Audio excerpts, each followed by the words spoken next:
คนเฮาส่วนมากสิคิดได้มาสายไปแล้วนะส่วนมากนะแบบนั้นทั้งเบิดนั่นแหละ100%กับ100%นั่นแหละคิดได้มาสายไปแล้วแต่คำว่าสายไปแล้วบางอย่างก็สามารถปรับปรุงตนเองและแก้ไขตนเองเริ่มต้นไม่ได้แต่ว่าบางอย่างที่สายไปแล้วบ่อาจสามารถที่แก้ไขตนเองได้นั่นแหละในมงคล38เพิ่นจึงเทศน์เรื่องอเสวนาจะพาละนังคือบ่ให้สนทนาบ่ให้คบค้าสมาคมคุกคีกับพวกคนพาล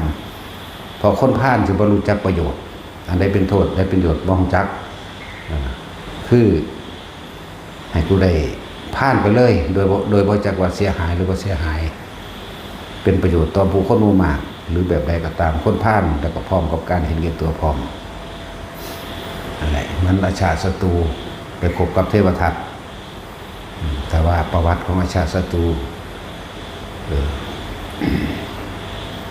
ก็คือตั้งแต่แม่เพิ่นท้องแม่เพิ่นกับน้องสาวของพระเจ้าประเสนนี่แหละแม่เพิ่นท้องแล้วก็การแพ้ท้องตะกี้ก็อยากกินเลือดผัวอยากกินเลือดของพระเจ้าพิมพิสารแต่พระเจ้าพิมพิสารก็ใส่พระขันแท่งขาตัวเองแล้วก็เอาเลือดให้เมียกิน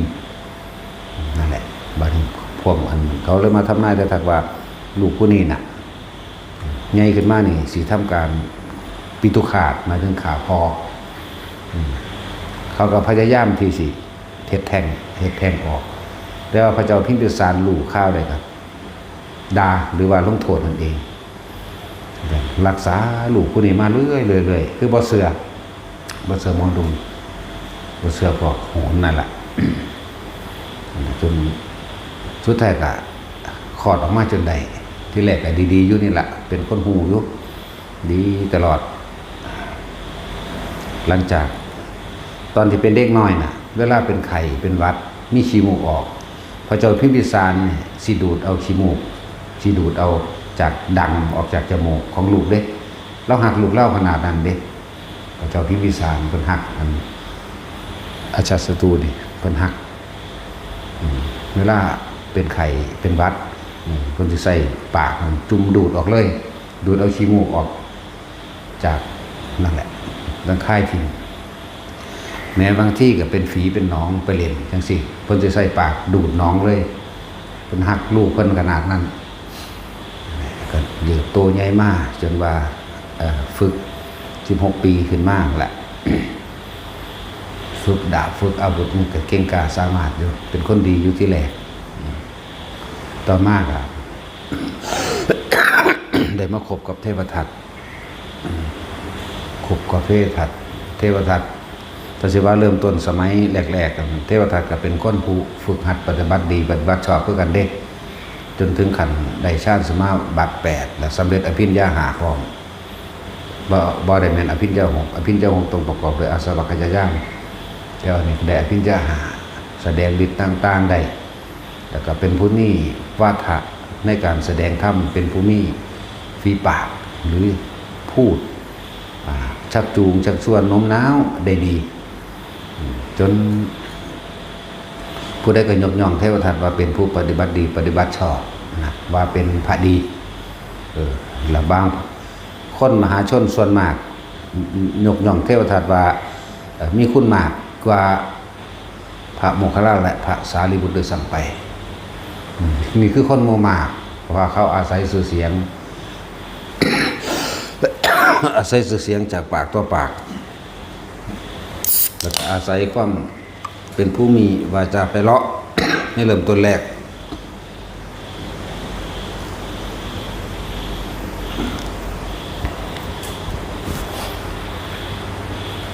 เป็นคนเทศดีเป็นคน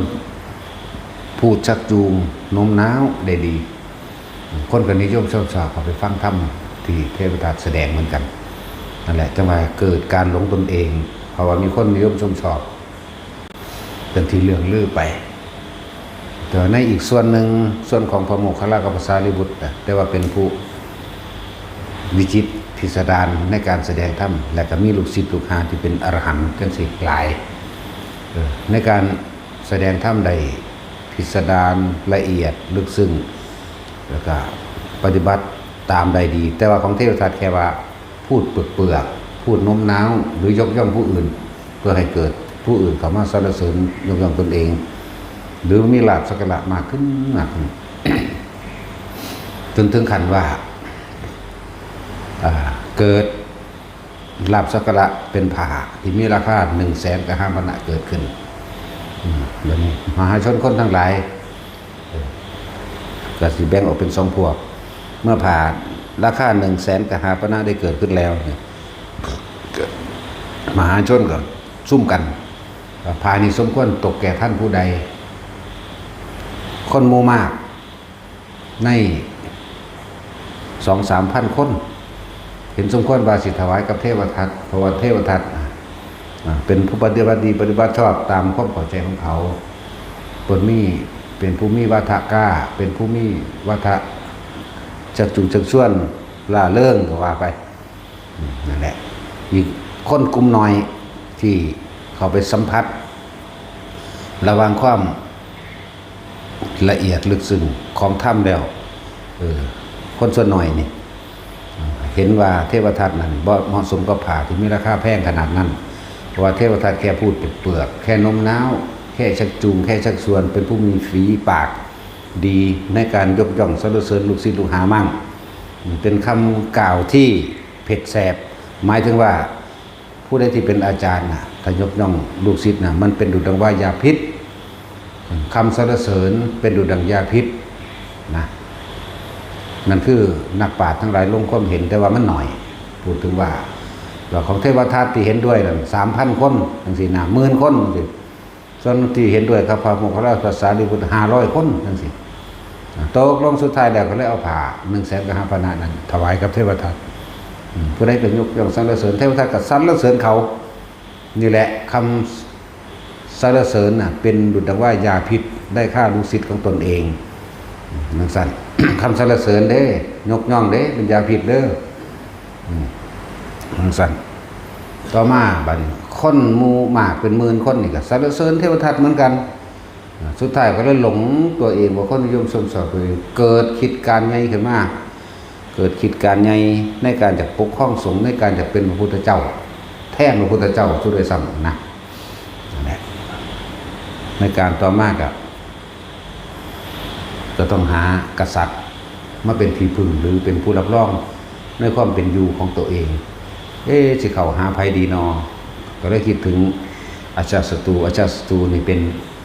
ลูกกษัตริย์ยังเป็นราชโอรสอยู่คือสิกอมเก่าง่ายนะก็เลยใส่ฤทธิ์อภิญญานั่นแหละใส่มโนมยฤทธิ์แปลงร่างตัวเองขึ้นมีไฟออกจากตัวแล้วก็มีเห็ดเป็นงูเกี่ยวข้อมั่งเกี่ยวหัวมั่งแล้วก็เหาะไปในทางด่านหมายถึงหน้าต่างเหาะเข้าไปหาอาชาศัตรูก็เกิดความอัศจรรย์เพิ่นพอเพิ่นแสดงฤทธิ์ต่างๆให้เบิ่งดอกแล้วเกิดความเคารพหรือความเคารพล่ะแล้วก็เริ่มวางแผนกันนั่นแหละว่ามหาบพิตรจะเป็นกษัตริย์บ่แต่จะเป็นกษัตริย์ให้ฟังเฮาเฮาเป็นผู้มีฤทธิ์เฮาเป็นผู้รู้เฮาเป็นผู้สามารถเฮ็ดให้ท่านเป็นกษัตริย์ได้ถ้าจะเป็นกษัตริย์นี่เต้าแล้วนะฆ่าพ่อเจ้าของซะ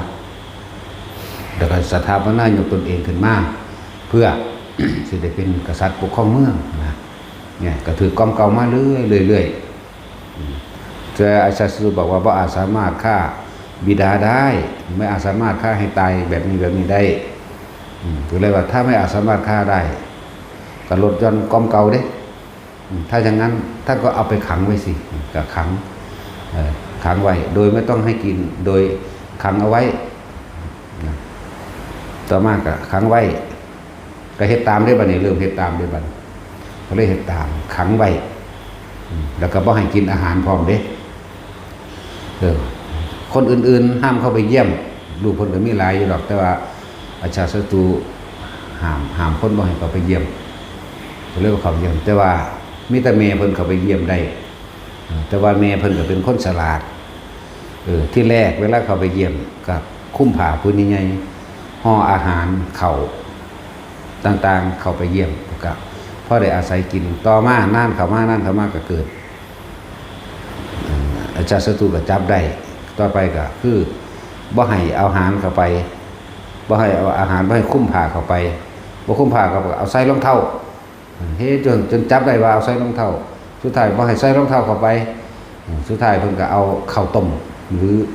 ที่มันมีเมือกนั่นแหละแซ่ใส่ผมเข้าไปให้ผัวดูดกินในผมให้พระเจ้าพิมพิสารดูดกินในผมต่อไปต่อมากอ่ะห้ามบ่ให้เยี่ยมเลยมันสั่นแหละ ห้ามบ่ให้เยี่ยมแต่มันก็มีเรื่องเล่าที่อาชาศัตรูเริ่มออกรบออกแผงฤทธิ์ตีชิงเมืองต่างๆในหลายๆอย่างนั่นแหละมาเรื่อยจนถึงขั้นว่าถึงขั้นตีกันไปตีกันมาในระหว่างผู้เป็นลุงก็คือพระเจ้าปเสนนั่นแหละผู้ลุงเพื่อน้องสาวของพระเจ้าปเสนได้ที่ไปเป็นแม่เทวทัตยกให้กันกับอาชาศัตรูไอ้บ่แม่นไอ้พระเจ้าพิมพิสารแหละจนว่าจับได้จนว่าสั่งสอนแต่ว่ากับบ่ตีบ่ฆ่าแต่ว่าก็สั่งสอนให้เลิกในการลุกล้านผู้อื่นจังซั่นจังซี่ก็เลยอยากให้บ่ให้มันลุกล้านก็มีเรื่องทะเลาะกันยึดทรัพย์สินอหยังเกี่ยวกับทรัพย์เรียกว่าของขวัญในมือแต่งงานนั่นแหละแย่งที่ดินกันตัวเก่าแล้วแต่จริงบ่อยากแย่งดอก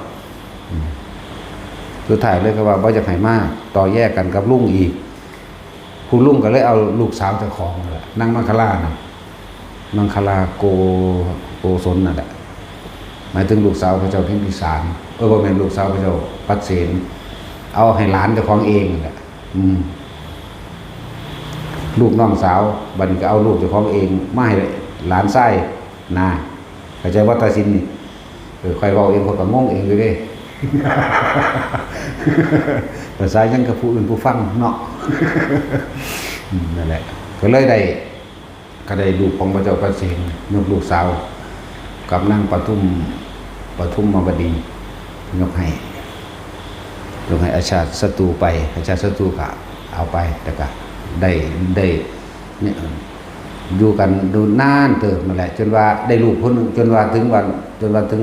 ลูกคลอดคนละไปแต่ว่าพอกับทรมานอยู่สั่นสุดท้ายเพิ่นก็เจริญอานาปานสติหรือเดินจงกรมการทรงชั้นเจริญชาญและเรียกว่านึกถึงพุทธคุณของพุทธเจ้าอยู่ตลอดสำหรับพระเจ้าพิมพิสารใจบ่ล่ะห้ามเยี่ยมเลยได้นี่แต่ว่าก็เลยถามว่าคือบ่ตายเขาก็บ่ได้กินอีหยังก็บ่ได้จักอย่างน้ำบ่ได้กินเขาบ่ได้กินอยู่ได้จังได๋นะก็อยู่ในการใส่อานาปานสติหรือการทรงชั้นเจริญชาญอย่างที่ว่านี่แหละ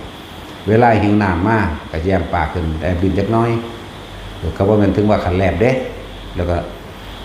หูบลมจะว่าสูดลมหายใจเข้าทั้งปากแบบหูบเอานะเพื่อให้มีเกิดน้ำอยู่ในระหว่างลิ้นก็อยู่ได้เพราะว่าอาศัยน้ำมันเกิดขึ้นอีกอย่างนึงก็ชาน้ำอยู่ได้จนสุดท้ายแล้วก็ในระหว่างเดือนนึงได้ส่วนนางมังคลาล่านี่ท้องได้8 เดือนต่อมาเดือนสุดท้ายนี่เดือนที่9นี่จะออกสิคลอดลูกแล้วนี่ก็เลยสุดท้ายว่าพระเจ้าพิมพิสารก็บ่ตายเขาก็เลยบอกว่าเพิ่นอาศัยเจริญพุทธคุณและการเดินจงกรมนาพระเจ้าเทวทัตก็แนะนำอีกคือว่าเอามีดโกนคมๆกรีดเท้าที่ฝ่ากรีดตีนน่ะกรีดฝ่าเท้าแล้วใช้เกลือโรยจึงจะเดินไม่ได้ก็เฮ็ดจังซั่นอีหลีนะแต่สั่งทหารไปเฮ็ดนะนั่นแหละสั่งทหารไปก็เฮ็ดแบบนั้น สุดท้ายแล้วเพิ่นก็เดินจงกรมบ่ได้นั่งเพิ่นก็นั่งบ่ได้อีกเพราะว่าต้องเปลี่ยนอริยบทเพราะมันเจ็บมันแสบมันปวดเหลือในมือนั้นมือพระเจ้าพิมพิสารตายสวรรคตพร้อมกันกับมือเมียเพิ่นน่ะออกลูกเข้าใจว่าล่ะออกลูกนี่ผู้ทหารเสนาอมาตย์ผู้นั้นเป็นผู้เห็นเหตุการณ์ทั้ง2 เหตุการณ์ในระหว่างนางมังคลาเมียของอาชาศัตรูออกลูกได้ผู้ชาย กับพระเจ้าพิมพิสารได้สวรรคตในมือนั้นพร้อมกันตายผู้หนึ่งออกลูกผู้หนึ่งเกิดผู้หนึ่งตายพร้อมกันส่วนเสนามาดกูสิทูลข้าวใดดีก่อนนอนนะมันก็เลยถามว่าท่านอมาตย์ท่านมีอะไรเหรอก็เลยว่าเมื่อกี้นี่ข้าพเจ้าได้เห็นท่านพระนางมังคลาอันเป็นมเหสีของท่านได้คลอดบุตรชายแล้ว เกิดคนลุกคนพ้องสยองเก่าดีใจเกิดความรักขึ้นมาว่าตะของก็เลยเป็นพอเดียวเพื่อกันนะดีใจน้ำตาไหลปลื้มใจแต่ว่าในใจหนึ่งหวนระลึกนึกถึงพอพอเฮานี่ก็สิบ่คือเฮานี่บ่ก็คือบ่คือกูเองนี่ว่ากูหักลูกกูแบบนี้ก็เลยว่าแล้วท่านพ่อเป็นยังไงมั่งก็ได้โอกาสเสนามาก็ได้โอกาสบอกว่าพระเจ้าพิมพิสารอันเป็นบิดาของท่านได้สวรรคตแล้วให้ได้บัดนี้นั่นแหละดีใจปลื้มหัวยิ้มเลาะสะก้อนจังมาให้นี่ภายหลังจังว่าคนเฮามันสิคิดได้มาสายไปแล้วแล่นไปหาพ่อบัดนี้พ่อก็ตายแล้วหลังจากพ่อตายแล้วให้ยน้ำศพพ่อแม่ก็ไปคือกันแม่ก็เลยเว้าเรื่องเล่าต่างๆให้ลูกไส้ฟังจากบัดนี้ให้อาชาติศัตรูฟังว่าเธอรู้ไหมนั่นน่ะอาชาติศัตรูพ่อของเธอนั่นน่ะตอนที่เธอเป็นหวัดป่วยไข้ไอจามพ่อของเธอนั่นน่ะได้ใช้ปากจูบเอาดูดเอาขี้มูกต่างๆออกจากจมูกของเจ้าเองตัวเจ้าเองเป็นแผลพ่อเจ้ากระไส้ปากดูดแผลปากดูดฝีออกจากแข้งจากขาของเจ้าเกิดความสะอึกสะอื้นสะเทือนเลื่อนลั่นขึ้นมาอย่างสั้นละคิดได้มาซ้ายไปแล้วแม่ก็เว้าทุกสิ่งทุกอย่างนั่นแม้กระทั่งว่าในตอนที่เจ้าไปเล่นบางหันบางนี้ก็ว่าไปมันมีงูตัวหนึ่งกำลังสิพุ่งตรงกับหาเจ้าพอของเจ้านั่นกระโดดลัดงูเอาไว้ตะคุบงูเอาไว้นั่นแหละ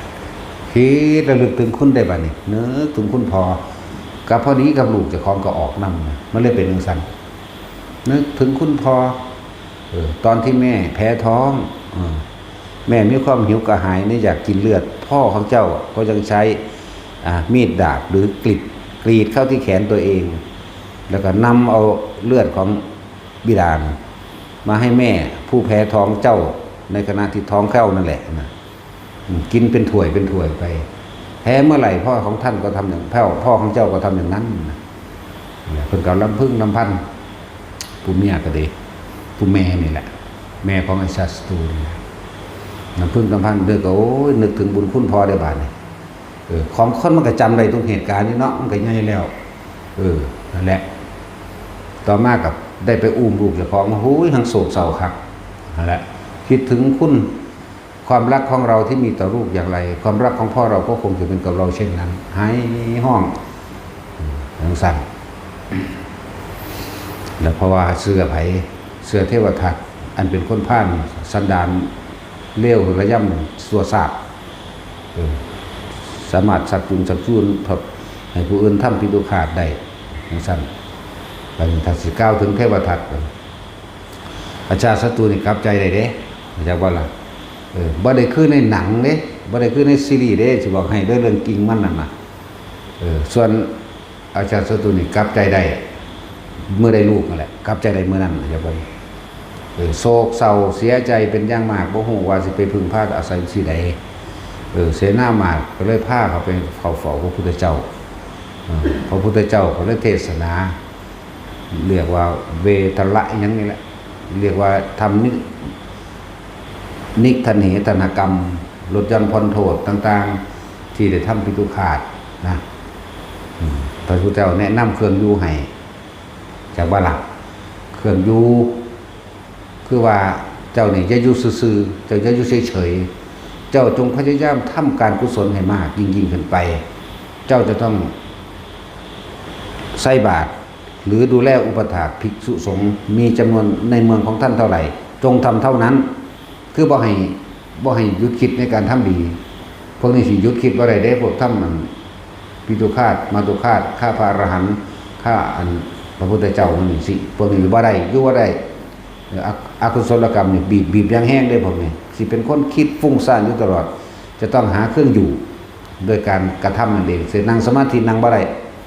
พวกนี้สิหายใจแห้งฝืดฟาดสิเล่าร้อนกระวนกระวายแล้วความคิดสิปั่นป่วนเฮ็ดให้อึดอัดหลายอย่างที่มันสิเป็นพวกนี้นั่งสมาธินั่งกันนั่งเลยท่ามันนั่นแหละแต่ว่าสิเกิดความร้อนกระวนกระวายในตัวเองเด้อพวกนี้นั่นแหละ พบคนพลาดก่อนที่สิก้าวถึงเรื่องของอาจารย์สตูเน่าไปเลยก่อนเป็นคือย้อนมาหาบักกันเทวทัตเนาะก้าวเน่าไปสักก่อนสุดท้ายแล้วก็คือจนได้20 ปีหมายถึงอันอาชิตกุมารเป็นลูกของอาจารย์สตูกับนางมังคลาอันเป็นลูกของพระเจ้าปัสเสนิโกศลกับนางปทุมาวดีประมาณนี้แหละแต่ชื่อว่าผิดสั้นจนถึง20 ปีอาจารย์สตูก็เข้าวัดเราเด้เริ่มเหตุตามที่พระพุทธเจ้าแนะนำแล้วเรียกว่าวิธีทันเหนิกกรรมการลดหย่อนผ่อนโทษเพื่อไม่ให้อกุศลเกิดขึ้นเพื่อยับยั้งอกุศลไม่ให้เกิดขึ้นทำกุศลดังสั้นจนสุดท้ายแล้วพระนางประชาบดีโคตมีหมายถึงแม่นาคนนี้แหละเรียกว่าอะไรมานั่งประชาบดีโคตมีปลูกฝ้ายเองเตรียมพื้นที่ปลูกฝ้ายเองโดยดินใส่หาปุ๋ยเองเลือกเมล็ดพันธุ์ฝ้ายเองรดน้ำฝ้ายเองเข็นฝ้ายเองจนถึงท่อหุกเองแล้วก็เย็บเป็นผ้าไตรจีวรได้เป็นชุดหนึ่งเองเข้าใจว่าล่ะในการตั้งใจของเพิ่นนั่นน่ะดินเพิ่นก็หาอย่างดีอันใดดินเป็นมงคลทั้งใดก็หามาใส่นั่นแหละแล้วก็เอาน้ำนมแพะน้ำนมวัวก็ได้หดน้ำหดไอ้ต้นไฟนะเข้าใจว่าล่ะโอ้ด้วยความตั้งใจอยากถวายผ้าไตรกับพระพุทธเจ้าจนสำเร็จเป็นผ้าเป็นไตรได้เรียบร้อยแล้วนี่ความปราบปลื้มยินดีขนาดว่าจะได้ถวายผ้าให้แก่ลูกเพิ่นกับพระพุทธเจ้าเฮาและลูกเพิ่นก็ว่าเป็นลูกเลี้ยงนั่นแหละเพราะว่าแม่อีลีตายแล้วแม่สิริมาตายแล้วบ่แม่นสิริมาสิริมหามายาก็ได้7 มื้อก็ตายแล้วล่ะแม่เพิ่นพระพุทธเจ้าเป็นลูกกำพร้าเด้ เรียกว่าล่ะกำพร้าแม่ก็เลยเอานางนี่เป็นแม่ต้อนนะพระนางสิริมหามายาเป็นพี่สาวของพระนางประชาบดีโคตมีก็เป็นมเหสีใหญ่กับร่องของพระเจ้าสุโธทนะนั่นแหละแต่ว่าล่ะแต่มันก็มีหลายเพราะนั้นแหละตอนก้าวสั้นๆเอาแหละสุดท้ายเตรียมผ้าเรียบร้อยเก็บเรียบร้อยทางนี้ก็ส่วนอชิตะภิกษุนี่เกิดมาขันกลางระหว่างเพราะว่าตระกูลนี้จะพูดถึงเรื่องเก่าๆมันตระกูลนี้ขาพ่อขาแม่ไหลมาเรื่อยเข้าใจว่าเวียนไปแต่พระเจ้าพิมพิสารบ่ได้ขาแต่ว่าจังหวะน่ะผู้พ้องเพิ่นขาแต่ว่าก็ยกเพิ่นบ่ได้ขาพอเข้าใจบ่ล่ะแต่บอกเรื่องเก่าๆมันมาเป็นร้อยกษัตริย์นะเป็นร้อยกษัตริย์จังซั่นแหละก็มาเว้นของพระเจ้าพิมพิสารกษัตริย์องค์เดียวต่อมาอาจารย์ศัตรูขาพอเจ้าของสุดท้ายแล้วก็เลยเอาลูกนะมาบวชมาฝากให้กับพระพุทธเจ้าแล้วพระพุทธเจ้าก็สั่งสอนแสดงนั่นนี่ก็เลยขอบวชก็บวชในมื้อนั้นแหละเรียกว่าเป็นปัจฉาสมณะมื้อนั้นก็คือมื้อที่พระนางประชาบดีโคตมีเป็นผู้นิมนต์หมู่พระสงฆ์มีพระพุทธเจ้าเป็นประธานและพระอาชิติมหาสาวก80 องค์ที่81คือบวชเมื่อเช้านี้บวชแล้วก็ย่างมานำรถตะกี้บวชก็ได้พิธีอย่างหลายได้พุทธเจ้าบวชเธอจงเป็นภิกขุมาเถิดอันทำเรากล่าวไว้ดีแล้วแล้วก็พุทธังสรณังคัจฉามิธัมมังสรณังคัจฉามิสังฆังสรณังคัจฉามิตอนนี้นึงได้บวชผ่าก็ลอยมาจากอากาศเองโลดห่มเข้าสู่ร่างผมเดินหมดสั่นเหี่ยนเขาเองหมดเด้ตะกี้คนมีบุญคือว่านั่นแหละ บ่เป็นคนสารเลวบาปหนาคือพวกเขาเนาะพวกเขามันสารเลวเนาะแม่นบ่ล่ะแต่ดีก็จะมาเกิดตัวแม่นบ่เนาะตาสินสารเลวก็ตาสินนี่แหละนั่นแหละเดินทางมากกับพอดีแม่เจ้าดีโคตมีกับถวายอาหารนั่นมีเสเรียบร้อยสุดท้ายกับถวายผ้าถวายแด่พระพุทธเจ้าบ่รับพระกัสสปะพระโมคคัลลาภาษาลิบุตรไหลจนถึงอสิติมหาสาวก80 องค์ก็มีผู้ได้รับพระบวชใหม่เมื่อเช้านี่ที่ย่างมานำคนประชาสมณะครับบ่ล่ะกลับมากันแม่ชาบดีเขาจะมียืนถ่ายรับซ้ำเห็นบ่ล่ะบ่ได้รู้เรื่องยังแต่ว่ารับตั้งแต่โอ้ยให้เกลือกิ้งเสียใจนี่เห็นบ่เฮ็ดเฉพาะเจาะจงเฮ็ดท่านเจาะจงแล้วก็ตั้งใจเฉพาะคนผู้เดียวเสียใจสะอึกสะอื้นมันธรรมดาได้สยายผมออกให้เฮ็ดเป็นคือเด็กน้อยนี่แหละ กิ้งไปกิ้งมาหายห้องนั่นแหละพระพุทธเจ้าเลยอยากประกาศคุณของคำว่าการให้ท่านที่บ่จำเพาะเจ้าจงมีคุณมากหาประมาณบ่ได้เพิ่นก็เลยเอาบาทของเพิ่นมานั่นแหละเพิ่นก็เลยอธิษฐานบาทนี้จงลอยขึ้นไปสู่นภาอากาศสาวกทั้งหลายเราใดก็มีอาจสามารถที่ตามบาทไว้เว้นไว้แต่อาชิตภิกษุผู้เป็นหน่อเนื้อพุทธวงศ์พุทธภูมิใช่บ่ล่ะเว้นไว้แต่อาชิตภิกษุผู้เป็นหน่อเนื้อพุทธวงศ์ผู้ที่เป็นพุทธเจ้าองค์ต่อไปแล้วเพิ่นก็ปล่อยให้บาทร้อยขึ้นแล้วเพิ่นก็สั่งกัสสปะเธอจงไปนำบาทมาหาโดยฤทธิ์เดชเพียงใดก็สร้างบ่ได้เอาบ่ได้โมคคัลลาเธอจงไปนำบาทมาแล้วก็ไล่ไปเรื่อยๆนั่นแหละทุกองค์มีฤทธิ์เบิดเด้อบ่ได้แม่นว่าบ่มีเด้สมัยอาสิติมหาสาวก80 องค์นั่นน่ะมีฤทธิ์ปั๊บหาจังได๋ก็หาบ่ได้ก็เลยว่าอาจิตะเธอจงไปนำบาทมางงพี่หากระบวนนึงเฮ็ดหยังก็บ่เป็นองค์อื่นๆเขาฮ้อเหินเดินอากาศก็ได้ล่องหนหายตัววิวนได้เบิดแต่อาจพายใจภิกษุงงพี่บ่จักเสือให้จังใดก็เลยใส่สัจจญาธิษฐานนะหากข้าพเจ้าจะเป็นผู้มีบุญบารมีได้สั่งสมมาในโพธิญาณอันเหมาะสมอันควรแก้บาปอันเป็นของบรมครูมาศาสดานี่ขอบาทนั้นจงเลื่อนลอยลงมาเองเถิดนั่นก็เลยยืนมือออกไปธรรมดานี่นั่งอยู่นี่แหละยืนมือออกจังสิบาทก็ลอยลงมาเองก็เลยรับบาทไว้แล้วก็เอาไปถวายขึ้นแก่พระศาสดาพุทธเจ้าก็รับพระเจ้าจึงกล่าวอานิสงส์ต่างๆในคำว่าท่านให้สัตว์เดรัจฉานได้อานิสงส์100ก็ว่าไปท่านให้กับคนผ่านสันดานหยาบมือมนุษย์ทุศีลทั้งหลายผู้บ่มีศีลมีธรรมใดๆทั้งสิ้นอานิสงส์ 1,000ให้คนมีศูนย์ 10,000ให้คนมีฌาน 100,000ให้โสดาบันมีอานิสงส์หาประมาณบ่ได้เท่านี้ก็ไล่ไปให้จนถึงว่าให้พระสักขิทาคาให้อนาคาให้อรหันต์แล้วก็ให้อสิติมหาสาวกมีอานิสงส์แบบนี้ให้พระปัจเจกมีอานิสงส์แบบนี้ให้กับพระพุทธเจ้าแม้100 ครั้งบัดนี้ก็ยังไม่สู้ก็ว่าล่ะให้พระปัจเจกกับพระพุทธเจ้า100 ครั้งก็ไม่สู้การให้ทานกับพระพุทธเจ้าแม้เพียงครั้งหนึ่งเป็นไรแต่จะว่านี่เฮาเว้ารัดเอาเด้ทานให้กับพระพุทธเจ้าแม้100 ครั้งก็ไม่อาจสามารถที่จะเทียบได้กับอานิสงส์ที่ทานให้แก่สังฆทานเป็นสังฆทานแปลว่าไม่เฉพาะเจาะจงเพราะหมู่สงฆ์ทั้งหลายจากเป็นผู้ปฏิบัติธรรมรู้ธรรมเห็นธรรมแล้วหรือเป็นผู้ศึกษาธรรมรับใช้ธรรมส่งต่อธรรมจากเป็นผู้กระจายธรรมออกสู่มหาชนทั้งหลายเพราะในการต่อไปแม้อายุไขของเราตถาคตมันก็จักจบสิ้นไปแต่หมู่พระสงฆ์ทั้งหลายเหล่านี้จักเป็นผู้นำธรรมะที่ตถาคตได้ตรัสไว้ดีแล้วชอบแล้วออกแสดงแก่หมู่มหาชนทั้งหลาย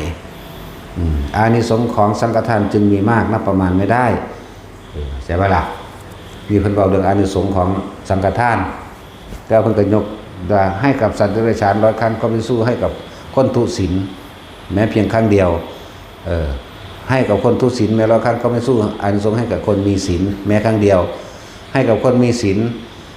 แม้100 ครั้งก็ไม่สู้อานิสงส์ให้กับผู้ทรงฌานแม้เพียงครั้งเดียว ให้กับผู้ทรงฌานแม้100 ครั้งก็สู้ให้กับโสดาบันเพียงครั้งเดียวไม่ได้ให้โสดา100 ครั้งก็สู้สกิทาคาเพียงครั้งเดียวไม่ได้ให้สกิทาคา100 ครั้งก็สู้อนาคามีแม้เพียงครั้งเดียวไม่ได้ให้อนาคามี100 ครั้งก็สู้อรหันต์ไม่ได้ให้อรหันต์โดยทั่วไปเนี่ย100 ครั้งก็สู้ให้กับอสิติมหาสาวกอย่างเช่นโมคคัลลาสารีบุตรแม้เพียงครั้งเดียวไม่ได้ให้อสิติมหาให้สาวกผู้ใหญ่เนี่ย100 ครั้งก็อาจสู้ให้กับพระปัจเจกพระพุทธเจ้าแม้เพียงครั้งเดียวไม่ได้ท่านให้พระปัจเจกพระพุทธเจ้าแม้100 ครั้งก็ไม่อาจสู้ให้กับพระพุทธเจ้าแม้เพียงครั้งเดียวไม่ได้ให้กับพระพุทธเจ้าแม้100 ครั้งก็ไม่อาจสู้กับให้กับสังฆทานแม้เพียงครั้งเดียวไม่ได้นั่นแหละเพิ่นสิแจกจ่ายคำความเข้าใจครับว่าเพราะว่าในการข้างหน้าต่อไปเราตถาคตจะเข้าสู่ปรินิพพานแล้วแต่สงฆ์สาวกมันยังอยู่สงฆ์สาวกจักได้นำธรรมของเราตถาคตออกกระจายเข้าสู่มหาชนไปกับทั่วโลกจึงมีอานิสงส์มากอย่างนั้นนั่นแหละพระนางพระเจ้าบดีโคตมีก็เลย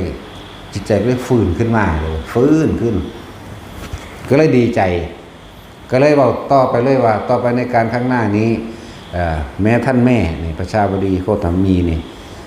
แม้เราตถาคตไม่รับครั้งนี้แต่เราตถาคตนี่ก็ทำทานของท่านแม่ให้ยิ่งใหญ่เพราะว่าได้ทำเป็นสังฆทานโดยไม่ได้เฉพาะเจาะจงเพราะท่านแม่ไม่ได้รู้จักอจิตตภิกษุแต่ท่านแม่ก็ไม่ได้ผิดหวังเลยแม้อจิตตภิกษุครั้งนี้เป็นสงฆ์เป็นสาวกอย่างเราตถาคตก็ชื่อว่าเป็นทานอันยิ่งใหญ่ในมหาทานอันสูงสุดแล้วต่อไปใช่แต่เพียงเท่านั้นและอจิตตภิกษุในการต่อไปต่อจากเราตถาคตนี้ท่านผู้นี้จะชื่อว่าจักได้ตรัสรู้สำเร็จเป็นพระสัมมาสัมพุทธเจ้าพระองค์หนึ่งชื่อว่าสีอริยะเมตไตรนั่นแหละเพิ่นก็ทำนายไปเรื่อยนั่นแหละจะได้เกิดเมืองแบบมบดีชื่อเมวบดีหรือยังพม่านะจะว่าล่ะบังตัสรุของพระสีอริยะเมตไตรนะหงสาวดีนะจากมีคู่บารมีชื่อนี้จากมีลูกชื่อวัฒนกุมารอย่างนี้เกิดในตระกูลพราหมณ์อย่างนี้ศาสนาของพระศรีอริยะเมตไตรมีอายุ100,000 ปีอายุของพระพุทธเจ้าศรีอริยะเมตไตร80,000 ปีมันก็ไล่ไปนั่นแหละดีใจก็เข้าอีกว่าได้ท่านให้พระพุทธเจ้าถึง2 พระองค์จะว่าได้แม้นองค์นี้บ่รับแต่ว่ากะด้วยอำนาจขององค์นี้องค์พระโคดมนี้แล้วสุดท้ายทั้งได้เป็นสังฆทานพร้อมทั้งได้ท่านพระพุทธเจ้าในอนาคตข้างหน้าพร้อมเลยเกิดความเสื่อมเกิดความศรัทธามากยิ่งขึ้นนะนั่นแหละจึงเป็นเหตุให้แม่พระชาบดีโคตมีนี่มีความคิดจากบวชจะว่าล่ะนั่นแหละมันมีเหตุมาจังซี่อยู่ก็เลยจากบวชพุ่นล่ะนั่นแหละถวายผ้าแล้วพระอสิตาภิกษุเพิ่นก็บ่ได้ใส่เด้จากบ่ล่ะหลังเอาเบาเรื่องหลังจากนี้พุทธเจ้าก็ได้รัฐพยากรณ์พุทธธรรมนายในภัตตรกัปนี่จะมีพุทธเจ้าทั้ง5 พระองค์เพิ่นก็เว้าเรื่องภัตตรกัปพร้อมเด้เพิ่นสิเว้าเรื่องอคัญญสูตรขึ้นมาพร้อมการกำเนิดแห่งกัปในอคัญญสูตรนี่ตะกี้บ่ได้ซื้อไว้จังซี่แต่ว่าหมู่พระสงฆ์ใส่ซื้อให้ซื่อๆว่าเป็นอคัญญสูตรกำเนิดแห่งโลกที่เกิดเองเป็นเองอย่างว่านั่นไล่มาไล่เบิ่งพระกะกุสันโตโกนาพระสกกัสสปะแล้วก็ถึงเราแม้การครั้งนี้เราตถาคตเป็นที่ 4และตลอดสิ้นกับนั้นก็จะเข้าสู่ยุคแห่งพระศรีอริยเมตไตรโยแล้วเพิ่นจะเว้าแม้กระทั่งว่าอันตทานตรกัปเมื่อสิ้นศาสนาของพระศรีอริยเมตไตรบุคคลทั้งหลายมีความโลภมากมีความโกรธมากมีความหลงมากบุคคลทั้งหลายจะมีอายุเป็น100,000 ปีแล้วก็จะค่อยลดลงเหลือ10 ปีเหลือ5 ปีแต่งงานกัน5 ปีเราจะเกิดกรียุคเห็นคนด้วยกันมนุษย์ด้วยกันเป็นพักปลาอาหารไม้ค้อนก้อนดินสามารถเป็นอาวุธได้เลยฆ่ากันไปเกิดความอดอยากและแห้งแล้งเมื่อน้ำทั้งหลายก็เหือดแห้งลงไปจนสุดท้ายแล้วพระอาทิตย์นานไปพระอาทิตย์เกิดขึ้นดวงที่2มาถึงดวงแรกมีอยู่แล้วเห็นปะเกิดขึ้นเป็นดวงที่2ที่3 4 5 6 7นั่นน่ะคืออันตทานตรกัปได้เกิดขึ้นโลกนี้จะโดนไฟไหม้โลกเสื่อมสลายด้วยไฟฟุบขึ้นเลยสัตว์ทั้งหลายอันเป็นเดรัจฉานและมนุษย์นั่นแหละเป็นไปตามบุญตามบาปตามกรรมที่ตัวเองกระทำไว้บุคคลผู้เข้าสู่นรกก็อยู่ในนรกอย่างเช่นนั้นตลอดทั้งสุญญกัปดังภัตตรกัปเข้าสู่สารมัณฑกัปในระหว่างสุญญกัปนี่ยาวนาน ระเจ้าก็บ่ได้บอกไว้ว่ายาวนานขนาดไหนเพิ่นเลยเอิ้นว่าอสงไขยไม่อาจประมาณได้คนที่ตกนรกอยู่ได้ก็ได้กำไรไปเห็นจักว่าตามธรรมดาเพื่อบางที่นรกนี่มันมีอายุแค่กับหนึ่งแต่ว่านี่ฟาดไปหนึ่งอสงไขยแสนกับก็มีนะผู้ใดก็สร้างระวังไว้ดีๆเด้อได้กำไรหลายอยู่ดิเนาะนรกหลุมนี้มีอายุกับหนึ่งหรือนรกหลุมนี้ถ้าของมีโทษอยู่ใน1,000 ปีนรกหรือ500 ปีนรกเนาะแต่ว่าเสือกมันอยู่ในระหว่างสุญญากาศนี่ที่ได้กำไรหลายได้เป็นสงไขยพุ่นเฮ็ดเข้าไปผู้ใดอยากเฮ็ดสัวซ่าสารเลวสัวหมาก็เลยเข้าใจว่าล่ะเฮ็ดเลยดาพอตีแม่เข้าไปโลดเพราะอยากไปนรกนี่สอนเป็นนรกก็ได้ไม่จักว่าล่ะบ่หาตะราพอตีแม่ก็ได้ศูนย์ซะนั่นศูนย์ซะนี่หาหลักคนเว้าพื้นคนอิจฉาริษยากันเด้อไปเลยมันยืนยาวอยู่ดอกมันฮอดสิ้นศาสนาพุทธเจ้าสิริยะได้อีกล้าน 200,000 กว่าปีนึงเด้ที่บอกให้ศาสนาพระสิริยะเมตไตรสิเกิดดีก็ดีจังว่าพศ5,000 6,000ก็เมียนกันตายบ่เบิดยังประเทศละเล็กละหน่อยจังว่านี่เพราะพวกที่รอดมาอยู่ใต้ดินเขาสิเฮ็ดเมืองใต้ดินไว้เด้เดี๋ยวนี้มันก็เฮ็ดบ่แห้งแล้วเด้หลายประเทศอยู่เด้ล่ะเนาะบ่เฮ็ดแต่ประเทศไทยล่ะกำลังหยุงยางแย่งอำนาจบาดหมากันอยู่นะโคตรพ่อโคตรแม่นี่นะเนาะหาป้องกันยังดูเขาสันดานแตกมารัฐบาลทะแบนเรียกว่าล่ะแย่งกันเป็นใหญ่ชิงกันเป็นใหญ่ข้าราชการสันดานหมาเบิดแหละนะดาไผก็สร้างดาแมงเบิดถ้ามันบริสุทธิ์เบิดสุคนอยู่หันมาสาบานกันกับกูมึงอยากตายเป็นว่าล่ะที่ว่าโกงเวลาที่ว่าโกงเงินในราชการบ่มีจักคนเรียกว่าล่ะอย่างน้อยโกงเวลาเอาเวลาไปเฮ็ดของส่วนตัวเรียกว่าล่ะนั่นแหละดาแมงเบิดนะครับเขาอีหาได้กระจางตายคือเก่าแหละนี่แหละมาใส่กันโลดแต่ว่าแน่ใส่สัจจะทิฏฐานใส่กันโลดแต่บ่แม่นกูตายเนาะกูตายแล้วกูไปพรหมโลกก็ได้กูไปไสก็ได้แต่สู้ตายที่กูสิไปไสแหละกูมีเคล็ดลับสักอย่างนะจังซี่มึงฮู้จักเคล็ดลับแล้วบ่จังซี่ได้แม่โกงหยังก็โกงไปโลดแต่มึงมีเคล็ดลับแล้วตาจินมีเคล็ดลับหรือยังอย่าลืมได้เจ้าเนี่ยยุบปากสร้างเห็นแต่มือเด่นเห็นซ้ำนี่แหละก็ปากสร้างไว้ใช่ว่าล่ะน้อยนึงเด้ปวดแขนหน่อยนึงเจ้าลงเลยเด้เอาไว้กีมันเด้ที่พูดถึงว่าเด้อมีพระเจ้าเพิ่นเว้ากันนี่ยาวเด้เพิ่นเทศนาเกี่ยวกับเรื่องแม้กระทั่งเพิ่นเว้าแต่อานิสงส์การให้ทานกับสัตว์เดรัจฉานจนถึงพระพุทธเจ้าจนถึงอานิสงส์ของให้ท่านจนถึงอานิสงส์จนถึงสุญญะอันตรธานตรกัปตั้งกัปใหม่คืออคัญญะเพิ่นก็เว้ามาจนถึงอันตรธานตรกัปและสิไปสร้างกัปใหม่อีกในสารมันทกัปมีพระพุทธเจ้า10 พระองค์เพิ่นก็แสดงในมื้อนั้นแหละจักว่าล่ะแสดงมื้อนั้นแหละเป็นกันใหญ่เด้อกันนี่กันใหญ่เลยมีพระอาชิตะภิกษุเป็นเหตุให้แสดงเรื่องกัปและการสิ้นกัปมีพระนางพระเจ้าบดีโคตมีแสดงเป็นเหตุว่าสังฆทานมีอานิสงส์มากอานิสงส์ใหญ่ใช่ว่าล่ะเป็นเหตุให้แสดงเรื่องนี้และย่าวไปแล้วก็พระนางพระเจ้าบดีโคตมีกับมีความคิดในการอยากบวชเรื่องสั้น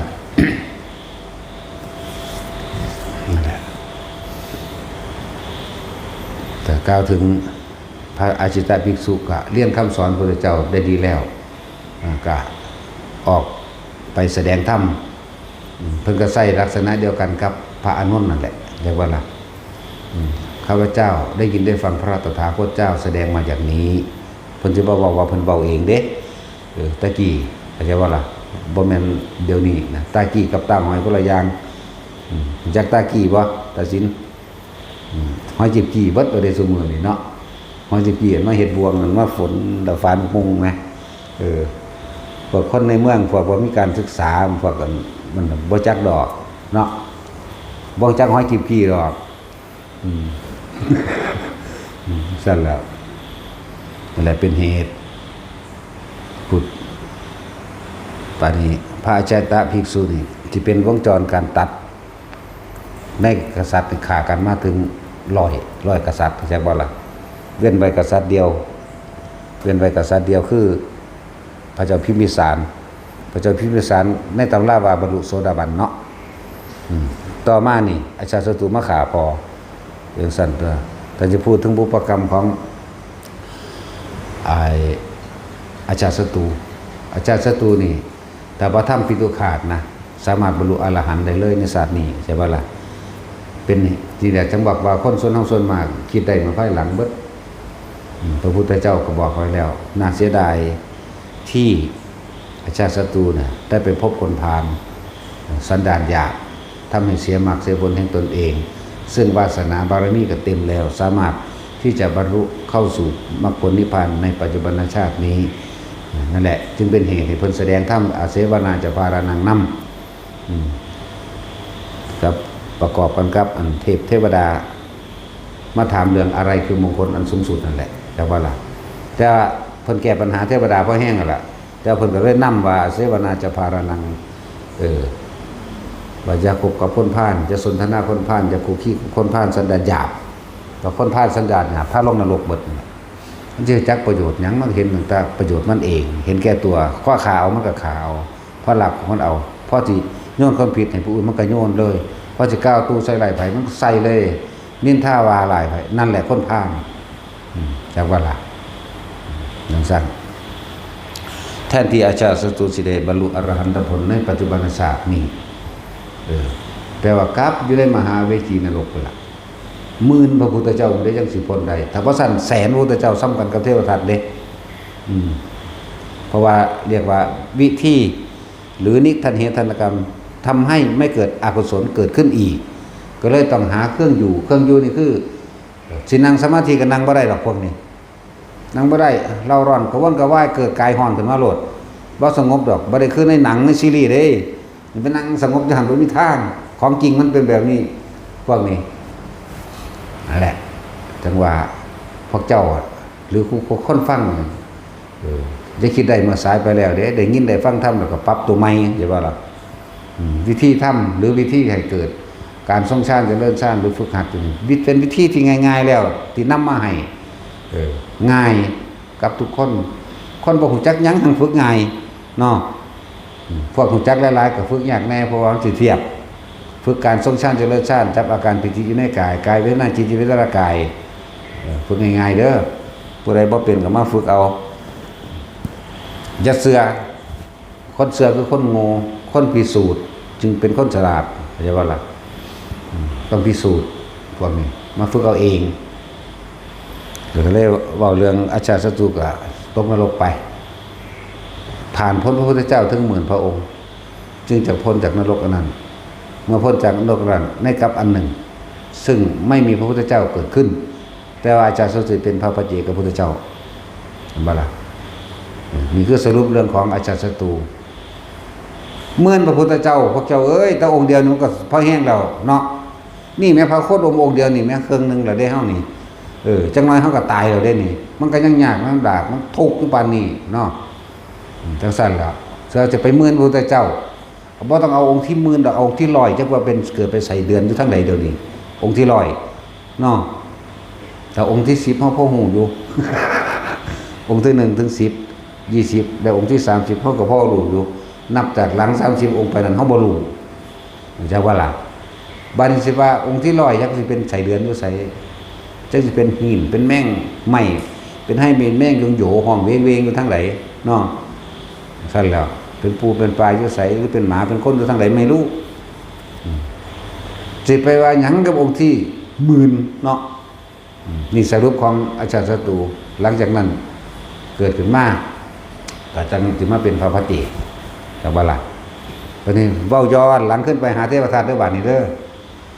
เทวทัตหลังจากว่าสามารถควบคุมอาจารย์ศัตรูได้แล้วแต่ในความอยากไงบัดนี้ก็สิเว้าในระหว่างทำการนั้นนำเว้าสัพไปสัมมาบ่เบิดเด้แม่ของอาจารย์ศัตรูเนี่ยก็ตรอมใจตายน้ำผัวเข้าใจบ่นี่แม่ของนั่นน่ะน้องสาวพระเจ้าพระเสนน่ะยังโกศลนี่แหละชื่อว่านั่งยังวันเร็วสร้างหิแมงเลยเว้ย ชื่ออะไรเลยบอกอะไรก็เลยตัว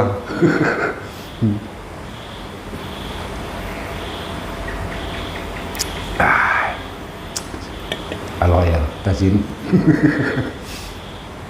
นั่นแหละชนอจิตภิกษุกะหลังจากนั้นกะตายไปแล้วเพิ่นก็เพิ่นเป็นพระโพธิสัตว์เพิ่นก็ลงมาเกิดใหม่อยู่เรื่อยแหละเพราะว่าเพิ่นจะต้องนำพาคนรับใช้ธรรมส่งต่อธรรมนำธรรมสัมมาทิฏฐิสู่มหาชนคนทั้งหลายและสัตว์นั่นแหละไปพอสรุปของอจิตภิกษุเพิ่นสิได้เป็นพระสิริยะเมตไตรหลายคนก็เข้าใจว่าไปเกิดอยู่ดุสิตเนาะบ่เกิดอยู่ดุสิตพวกนี้สิมาใส่สินำคนสิเกิดสร้างบารมีอยู่เรื่อยเกิดต่อติดพวกนี้เขาเลือกได้จากว่าล่ะนั่นแหละหลังสั่งมีเรื่องจบเรื่องของอจิตภิกษุพระพุทธเจ้าก็บอกให้แล้วยืนยันให้แล้วต่อมาครับบัดนี้มาเว้าในขณะที่อาชาติศัตรูยังมีชีวิตอยู่นึงก็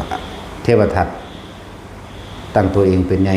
หมายถึงจะฆ่าพระพุทธเจ้าเพื่อจะเป็นพระพุทธเจ้าเอาเองจะปกป้องสงฆ์เอาเองเห็นบ่ล่ะก็มีการเพื่อให้อาชาติศัตรูเป็นกษัตริย์แล้วพุทธเจ้าบินบาตปล่อยสร้างนาราคิลิงใส่มั่งปล่อยสร้างธนบาลใส่มั่งเด้บ่แม่นตะแคนาราคิลิงเด้นั่นแหละพอสร้างกินเหล้ามันก็เมาตัวก็เห็นมาบิณฑบาตนั่นก็เป็นประกาศความจงรักภักดีของพระอานนท์อย่างหนึ่งเด้ตอนที่ปล่อยสร้างนาราคิลิงมาบิณฑบาตพระสงฆ์ท่านหลังแตกหนีเบิดสร้างมันเมาเหล้าพระอานนท์แล่นขวางพระพุทธเจ้าไว้เลยเด้สาบ่มีฤทธิ์มีเดชจังน้อยแต่ว่ามีความจงรักภักดีชีวิตนี้มอบให้พระศาสดาแล้วนี่จึงเรียกว่าตายแทนได้แท้ๆนะแล่นลัดเลยพระพุทธเจ้าบอกอานนท์อย่าทำอย่างนั้นอย่าทำอย่างนั้นนะนี่ไม่ใช่วิสัยของเธอนี่เป็นเรื่องกรรมระหว่างเราตถาคตนะพระอานนท์กับบ่ยอมแล่นใส่สร้างคือกันแต่พระองค์ก็คือว่าก็ไปรักสร้างไว้คือเขาโอนแหละเพิ่นก็มีฤทธิ์เนาะเพราะถ้าสร้างแลนมาน่ะพุทธเจ้าก็โบกมือขึ้นแผ่เมตตาให้สร้างกับคุกเข้าลงจากว่าสร้างกับหายจากอาการมึนเมากลับไปเพราะสร้างก็เป็นโพธิสัตว์เด้จากว่าล่ะแต่ก็สิเป็นพุทธเจ้าผู้ต่อไปใน10องค์ข้างหน้าบอกว่านาราคิลิงก็เป็นเด้จากว่าล่ะจังสิเว้าอีกหยังดอกว่าสึงหลึงอยู่พอสำนั้นแต่จักไปแล้วก็เลยแม่นอยู่บ้านั่นล่ะแท็กซี่มึงฮู้จักอยู่บ่เดี๋ยวนี้พระเจ้าสร้างนะเนาะกระเฮ็ดบ่สำเร็จเทวทัตโกรธเกลียดขึ้นอกขึ้นใจยังไงบักฮานี่แล้วก็ทรงในหลังจากนั้นมากอ่ะทรงในขมังธนูจากคนที่1ถึง16ครั้งเรียกว่าในการทรงในขมังธนูไปยิงพระพุทธเจ้าเอามือหนึ่งไปแล้วเอาคน2คนนี่ถ้าดักยิงนายขมังธนูถ้านายขมังธนูคนแรกพุทธเจ้าเดินบิณฑบาตจะบ่ล่ะไปฮอดก็สิยิงแต่พุทธเจ้าได้ห้ามธนูไว้สัทธาธนุงอากาติตังวิสัชเชตุงนาทาสิพุทธเจ้าพระศาสดาได้ใส่สัญญาธิษฐานลูกธนูนั้นจงอย่าวิ่งออกจากแหล่งจากบ่ล่ะด้วยข้างพุทธเจ้าก็แสดงธรรมบรรลุเป็นพระอริยเจ้าไปบวชไปนายธนูผู้ที่2หมายถึง2คนเด้เพิ่มจนถึง16คนเด้จาก1จาก2จาก4จาก8เป็น16เข้าใจบ่นี่คิดท่านบ่เนาะก็บ่มีสมองแล้วเทวทัตได้สร้างไว้ถ้านายธนูทางตัวนี้ได้สังหารพระพุทธเจ้าแล้วเดินมาทางนี้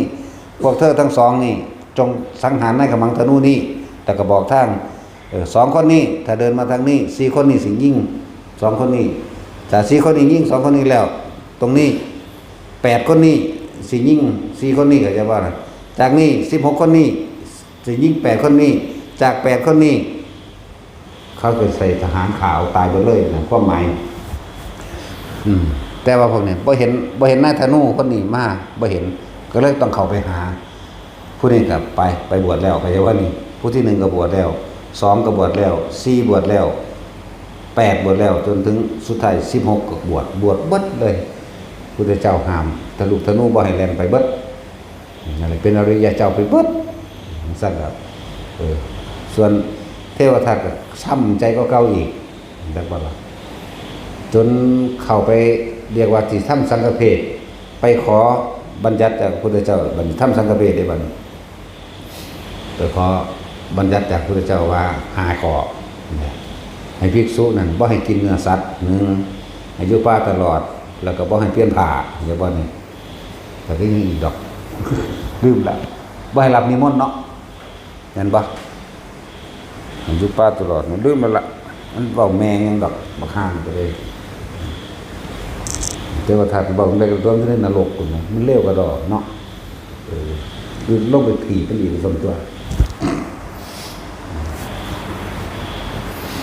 แหละเจ้ามันใจอยู่ว่าทาเทวทัตตกนรกเป็นแบบใดยืนกังกะยืนแบบนี้เล็กแดงห่มของมือนี่ไว้แล้วก็เล็กแดงนี่ห่มด้วยหน้าผากนี่แล้วก็ห่มคอตีนไว้แล้วก็มีล้าวเล็กใหญ่ๆแท่งจากกลางกระหม่อมสอดลงไปในพื้นพร้อมแล้วก็ล้าวแหลมไฟที่ห้อนที่สุดพุ่งสอดพุ่นสอดปีในร่างกายเปิดเบิ่งเด้อผู้ใดอยากเห็นก็ตายแล้วก็ไปเบิ่งเนาะก็ตายไปเบิ่งคือกันเด้แต่คนมันคืนมาซื่อๆว่าหาตายไปเบิ่งก็ได้ดอกสักผู้ใดฝึกไปแล้วก็รู้จักดอกแนวมื้อนี้นี่บอกสรุปสร้างมันว่าถั่วคนเลวนี่นั่นแหละหลังจากเอาหน้าขนังธนูไปบ่ได้โอ้ยโมโหยังไงเอาใส่ผู้ใดไปข่าว่าสามารถจะข่าพระพุทธเจ้าได้นะสุดท้ายแล้วความที่มันเราร้อนกระวนกระวายขึ้นเลือดสูบสินขึ้นในกายบีบหัวใจได้ตัดสินใจตัวเองบัดนี้มื้อนึงพุทธเจ้าไปบิณฑบาตไปเดินลำพังพระองค์เองพระพุทธเจ้าจะไปในทางที่แคบในตอนนั้นเพราะว่าพระพุทธเจ้านี่มีความกรุณาเมตตากรุณากับเทวทัตมากเด้พระศาสดาเฮานี่ฮักหมายถึงว่าให้ความรักความเมตตาระหว่างพระราหุลกับเทวทัตเสมอกันเฮาเฮ็ดได้บ่ล่ะโอ้กูเฮ็ดบ่ได้เด้กูมาสู้กูเบิ่งแน่กูเตะปากรถไว้ก็เลยจะไปเว้าหยังกับผู้ที่มาฆ่ากูเนาะกูฆ่าแมงก่อนอยู่แล้วล่ะยังเช่นพวกป่าไม้กูฆ่าแมงเบิดนี่ล่ะก็พวกใดทำลายศาสนาเอาพระศึกกูก็ฆ่าแมงเบิดนี่แหละมึงสิเป็นไผก็สร้างมึงมาโลดมึงอยากตายมึงสิมียศหยังกูบ่มียศซะอย่างกูบ่มีแนวเสียเนาะเนาะก็ไปผู้เดียววะเนาะกูแล้วเมื่อนั้นพุทธเจ้าสิสงเคราะห์ให้คลายความอัดอั้นตันใจให้คลายความแค้นเมื่อนั้นถ้าเทวทัตบ่ได้ทำลายพระพุทธเจ้าอย่างใดอย่างหนึ่งให้เกิดความเจ็บปวดเทวทัตสิหัวอกแตกตายเลือดสิแตกปากแตกดังออกเองโดยที่บ่ได้สำนึกเป็นสมาธิเข้าใจว่าล่ะเบิ่งดูเพิ่นกรุณาเมตตาขนาดใดเนาะเพิ่นซอยเหลือด้วยความรักความเมตตาขนาดใดสุดท้ายแล้วก็ไปแล้วบัดทั้งเตรียมก้อนหินไว้ไว้หม่องมันเหมาะพุทธเจ้าก็ฮู้ว่าเฮ็ดไปจังซี่มันสิไปจังซี่ฮู้อยู่ว่าฮู้เป็นจังซี่บ่ฮู้ถึงขั้นความคิดฮู้ถึงขั้นว่าถ้ามื้อนี้ถ้าบ่ไปให้มันเฮ็ดเทวทัตสิหัวอกแตกตายโดยไม่ได้สำนึกไม่ได้กลับใจไม่ได้ขอขมาพระรัตนตรัยโดยไม่ได้เอาพระรัตนตรัยไปเป็นที่พึ่งเทวทัตสิเกิดกลายเป็นมิจฉาทิฏฐิแบบหาที่สุดที่ประมาณไม่ได้นะอาจจะเป็นนิยตะมิจฉาก็ได้เขาจะว่านี่แต่ว่าคำว่านิยตะภิกษุมันก็บ่นิยตะดอกมันเป็นตลอดไปดอกเป็นคำสาวกที่เป็นเขียนขึ้นมาเพื่อให้เกิดความเข้าใจซื่อๆเด้อนิยตะภิกษุบ่แม่นนิยตะอันเป็นมิจฉานิยตะบ่มีดอกเพราะทุกอย่างบ่แน่สัตว์ทั้งหลายเมื่อพิษมากๆแล้วก็เข้าสู่ธรรมก็มีอยู่เกิดกลายเป็นสัมมาก็มีอยู่เด้อเฮาก็เห็นคำนึงที่เขาพากันแช่ที่เขาพากันพูดมันบ่แม่นนะแต่ว่ามันยาวนานซื่อๆมันยาวนานสิเป็นตลอดไปเลยเป็นตลอดไปบ่ได้เพราะทุกอย่างไม่เที่ยงอนิจจังมันบ่อนัตตาอยู่แล้วทุกอย่างนั่นแหละ เมื่อนั้นก็เทวทัตก็เตรียมตัวแล้วพุทธเจ้าก็ถือบาตรไปโดยลำพังพระองค์เองเด้เพราะเพิ่นฮู้แล้วว่าถ้าเทวทัตบ่ได้กลิ้งหินใส่มือนั้นหัวอกมันสิแตกเลือดแตกปากแตกดังออกโดยบ่ได้สำนึกจักว่าก็ว่าก่อนหน้านั้นก็คัดแย้งกับพระพุทธเจ้านำผ้ามูอันสงฆ์จำนวนพันนึงแล้วล่ะหนีออกจากพระพุทธเจ้าที่ไปขอปฏิบัติว่าของพระพุทธเจ้านั่นน่ะบ่ดีซ้ำของเพิ่นที่ตั้งขึ้นนะเลยทำสังฆเพศได้แล้วสำเร็จแล้วล่ะอันนี้เราย้อนหลังย้อนไปย้อนมาอยู่นี่แหละเมื่อไปขอพระพุทธเจ้าบ่อนุญาตให้ทำตามเทวทัตต่อมาพระโมคคัลลาภาษาริบุตรก็เป็นทำเหมือนเป็นเข้าข้างเทวทัตก็เดินไปเป็นฝักพวกของเทวทัตเห็นเทวทัตตายใจเทวทัตตายใจให้พระโมคคัลลาภาษาริบุตรเป็นผู้แสดงธรรมให้กับภิกษุผู้หลงผิดท่านองค์นั้นก็อย่าว่าละบ่เป็น500ที่เป็นพันมันเด้จนตายใจต่อมานั่งมังคลาอันเป็นมารดาของเทวทัตป่วยด้วยได้โอกาสเทวทัตมันเบิดฤทธิ์แล้วได้มันเรียกว่าจิตใจมันอาฆาตแล้วจากวันชาติมันเสื่อมเด้แต่ว่าคนมีชาติที่แสดงฤทธิ์ได้ต้องเป็นกลาง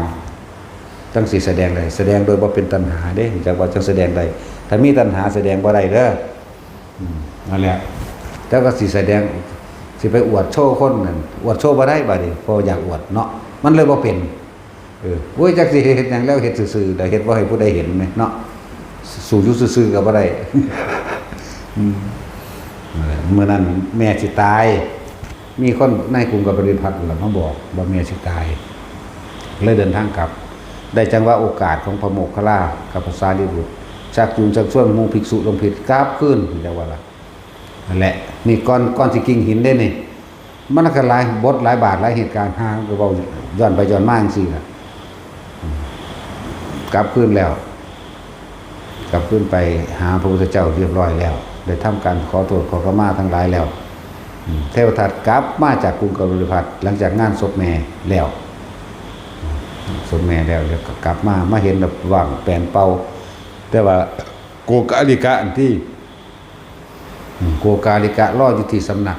พอได้เห็นเทวทัตมาเท่านั้นกระโดดเข่าร้อยกระทุ้งที่หน้าอกคุ้มทุบตีท่านเป็นยังคือบ่เสือเฮาบอกท่านว่าตัวว่าอย่าไว้ใจโมคคัลลากับสารีบุตรโมคคัลลากับสารีบุตรเป็นคนเลวเป็นคนลามกเป็นคนยังกับเว้าสารพัดในการดูถูกแล้วเข้าใจบ่ล่ะในการดูถูกในการจับจ้วงในการทำลายชื่อเสียงเพิ่นก็ทุบตีเทวทัตนั่นแหละเทวทัตกะอักเลือดพุ่นล่ะรุ่นนั่นแหละเลยคิดนั่นแหละแต่ว่าบัดนี้แต่จะเว้าถึงโกกาลิกะอีกโอ้มันก็หลายตอนแต่ว่าแล้วจบบ่เนาะกูมื้อนี้ หลังจากนั้นหลังจากทุบตีเทวทัตแล้วเนาะเดี๋ยวย้อนไม่อาจจะจำตอนผิดก็ได้แล้วเอาเรื่องโกกาลิกะก่อนหลังจากทุบตีเทวทัตแล้วก็กลับไปต่อว่าพระพุทธเจ้าไปต่อว่าพระพุทธเจ้าไปฟ้องพระพุทธเจ้าว่าพระโมคคัลลากับพระสารีบุตรเป็นคนลามกเป็นคนบ่ดีแบบนั้นแบบนี้หลายอะไรอย่างแต่พระพุทธเจ้าก็บอกโกกาลิกะเธอจะทำอย่างนั้นที่จะหาเป็นกัลยาณมิตรที่ดีสูงสุดอันประเสริฐเนี่ยที่จะเสมอเหมือนด้วยโมคคัลลาและสารีบุตรไม่มีเธอจงคิดได้เถิดเธอจงคิดได้เถิดคือคิดได้แล้วก็จังว่าเธอจงกลับใจแล้วก็ข้านเข้าไปขอขมาโมคคัลลาและพระสารีบุตรเถิดที่จะหาสาวกอย่างเช่นโมคคัลลาสารีบุตรเป็นอันไม่มีแล้วก็เถียงพระพุทธเจ้าอยู่หั่นแหละนี่หลังจากนั้นมาโกกาลิกะกลับมาที่สำนักของเองป่วยเป็นฝีขึ้นบักใหญ่เป็นสีเป็นตุ่มคือตุ่มอิสุกอิสัยนั่นแหละบักใหญ่เท่าหมักลูกพุทธาหมักท่านซะก่อนใหญ่ขึ้นจนว่าเท่าผลมาตุ่มเนี่ยเห็นว่าความประมาทความดูถูกพระโมคคัลลากับพระสารีบุตรนี่ภายใน7 มื้อแล้วก็ตายซ้ำก็ลงไปสู่ปฐุมนรกนี่แหละก็ลงไปสู่ปฐุมนรกบ่ทันได้แม่นมหาเวที อายุตั้งแสนปีนรกเรามึงสิไปใส่กันไปเถอะวะเนาะ อายุหลายขักปานนี่แต่ว่าเรื่องอายุตั้งสั้นแต่มันนายอย่างเดมันโอ้ยโลดพูดเอาแล้วไปจบไปของโกกาลิกะผู้ดูถูกผู้ปรามาสพระโมคคัลลาสารีบุตรแล้วก็บอกไปขอโทษเขามาพร้อมเด้เลยกลายเป็นมิจฉาอยู่ตลอดได้เพิ่นนี่ก็ดีแต่ว่ายังสิพ้นยังได้บ่จักมันบ่ได้เว้าบ่จักน้ำมันจบไปเรื่องของโกกาลิกะหันมาเรื่องของเทวทัตเทวทัตก็ไปทุ่มหินใส่พระพุทธเจ้าก่อนเนาะแม่นบ่ไปทุ่มหินใส่พระพุทธเจ้าก่อนหลังจากกราบจากงานศพแม่มาคือมีความแค้นอย่างไงหลายอย่างทั้งแม่ก็ด่าพร้อมบอกว่าให้ลูกนั่นน่ะกลับใจซะจะไปเป็นพระพุทธเจ้าแบบใดส่วนพระพุทธเจ้าโคตมะนั่นเป็นผู้สมบูรณ์โดยอาจาระมั่งจรณะ15มั่งอนันต์นี่มั่งสารพัดบำเพ็ญเพียรมากไม่มหาศาลเหลือลูกบ่ได้เศษเสี้ยวให้ไปขอขมาเพิ่นซะได้แค้นขึ้นก็เก่าหน้าอันนั้นแหละที่มันแค้นแห้งแค้นก็เก่าอีกที่แม่บอกว่าให้ไปขอขมาพระโคดมซะหั่นน่ะแค้นเก็บความแค้นมานั่นแหละเก็บความแค้นมากก็เลยหาวิธีถ้าบ่ได้ฆ่าพระโคดมนี่กูต้องหัวอกแตกตายแน่นั่นแหละพุทธเจ้าช่างสงเคราะห์ให้ว่าเพิ่นก็ได้เดินไปบิณฑบาตในช่องแคบอันนั้นเพื่อให้เทวทัตกิ่งหินใส่ในขณะกิ่งหินใส่บัดหินลงกุลุกลงไปนั่นมันจะมีหิน2ก้อนโผล่ขึ้นมารับก้อนหินตัวนี้ไว้ปึ๊กสะเก็ดหินอันนึงซัมโปรตีนนั่นแหละที่มันแตกออกจากหินกระแทกฟงปึ้งไปถูกหลังเท้าพระศาสดาเขาทำให้โลหิตตุบาทห่อขึ้นไปเลือดห่อขึ้นเขียวเงาๆขึ้นกระหม่อมนั่นแหละตีนเขียวขึ้นเลยกระหม่อมเลยก็คือตายเห็นได้ละสินบ่เห็นสิเว้าบ่เนาะ เขียวขึ้นเลยเด้กระหม่อมเลยจนว่าเพิ่นก็ย่างเก็บขยกคือกันนั่นแหละกับเฮาเพิ่นก็เก็บคือกันจังซั่นแหละมีพูดถึงเรื่องนี้ก่อน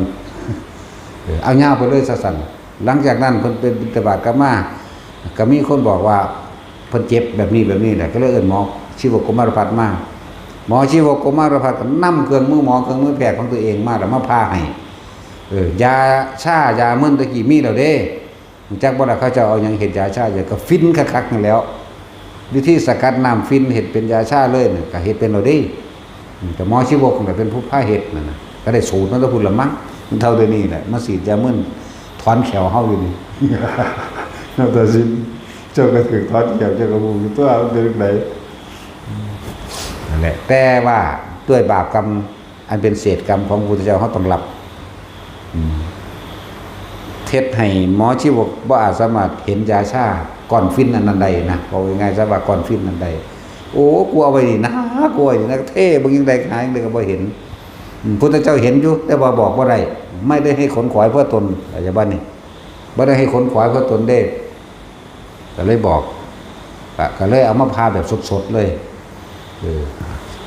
มีดกับคนล้นน้ำมีดโกนตะกี้มันเป็นใบเดียวมันว่าล่ะเป็นเล็กอ่ะนะฝนใส่หินดีๆเลยล้นไฟฟะกอนหุ่นดีมาธรรมดาเด้เอาพวกเขาว่าเก็บปันใดบัดนี้ทั้งล้นไฟขาเสื้อก็ไม้นั่นล้นไฟจนแดงนะแล้วก็ยังมาปาดสดๆอีกเพิ่นก็เก็บอยู่เพิ่นอดเอาเพิ่นอดเอาแล้วก็บีบน้องออกนั่นแหละบุพกรรมในการสร้างนี่สิเพิ่นเป็นกุมารแต่ไม่สัตว์นั่นเป็นคนคือขน้องแน่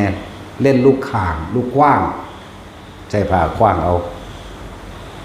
คือขน้องไปฟาดใส่หลังตีนพระเจ้าพระพุทธเจ้าในสมัยศาสตร์ใดศาสตร์หนึ่งพูนล่ะจักสิเอาสงไขได้แล้วจักสิเอาของที่15 16บ่รู้ล่ะ